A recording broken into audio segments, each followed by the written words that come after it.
Neat examination conduct చేసేటటువంటి విధానంలో కూడా పేపర్ లీకేజ్ అయ్యి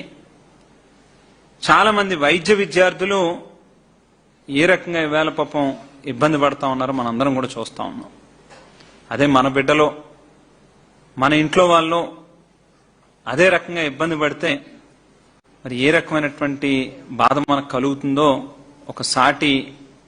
ఇదిగా మనం కూడా ఒక ప్రభుత్వం అంటే ఒక బాధ్యతగా వ్యవహరించాలి. ఊరికనే ఏదో ఎట్లా అంటే అట్లా మనం ఏదైనా పర్లేదు వాళ్ళు ఏం చేసుకున్నా మనం అనుకున్నదే చెయ్యాలనేటువంటి ధోరణిలో వెళ్తే మాత్రం ఖచ్చితంగా ఎవరైనా సరే మనం గతంలో చూసాం, హిట్లర్ లాంటి వాళ్ళే చరిత్రలో ఏ రకంగా కలిసిపోయారు అనేటువంటిది. దయచేసి వీటిని గుర్తుపెట్టుకోమని చెప్పి ఎప్పటికైనా కళ్ళు తెరిచి డిఎస్సిలో జరిగినటువంటి తప్పులు వెంటనే ఇమీడియట్ గా వాటి మీద సిబిఐ ఎంక్వైరీ వేయాలనేటువంటి మా తాలూకా డిమాండ్ కావచ్చు.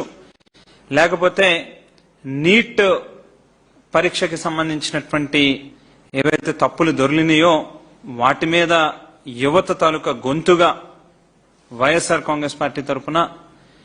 ఫీజు రియంబర్స్మెంట్ కి సంబంధించినటువంటి సమస్య మీద వాటిని తక్షణమే ఫీజు రియంబర్స్మెంట్ బకాయిలన్నింటినీ కూడా చెల్లించాలి అని చెప్పి డిమాండ్ చేస్తూ ఈ 3 అంశాల మీద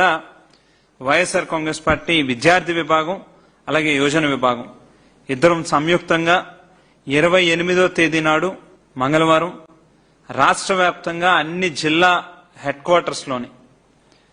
పెద్ద ఎత్తున విద్యార్థి యువతతో కలిపి ర్యాలీలు నిర్వహించేటటువంటి కార్యక్రమం చేయబోతా ఉన్నామని చెప్పి సందర్భంగా తెలియజేస్తా ఉన్నాం. ఇప్పటికైనా కళ్ళు తెరిచి ఈ ప్రభుత్వం గనక వీటి మీద స్పందించకపోతే ఖచ్చితంగా ఇబ్బంది పడతారు. ఒకసారి గనక యువతలో ఆగ్రహ ఆవేశాలు అనేటువంటిది ఒకసారి పరిధి దాటితే మాత్రం ఎటువంటి ప్రభుత్వం అయినా సరే ఖచ్చితంగా దిగి రావాల్సిందే అని చెప్పి సందర్భంగా తెలియజేస్తూ 28వ తేదీ నాడు జరగనున్నటువంటి కార్యక్రమంలో రాష్ట్రంలో ఉన్నటువంటి విద్యార్థులు యువత అందరూ కూడా స్వచ్ఛందంగా ముందుకొచ్చి వారు కూడా పాల్గొనాలని, ఎప్పుడు ఏది కష్టం వచ్చినా యువతకు గాని విద్యార్థులకు గాని తప్పకుండా వైఎస్ఆర్ కాంగ్రెస్ పార్టీ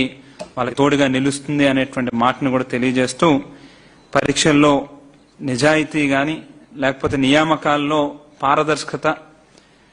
చదువుకు ఆర్థిక భరోసా, ప్రశ్నించే ప్రజాస్వామ్యం అనేటువంటివి 4 కూడా కాపాడాల్సినటువంటి బాధ్యత ప్రభుత్వాల మీద ఉంది అని చెప్పి సందర్భంగా తెలియజేసుకుంటూ సెలవు తీసుకుంటాం.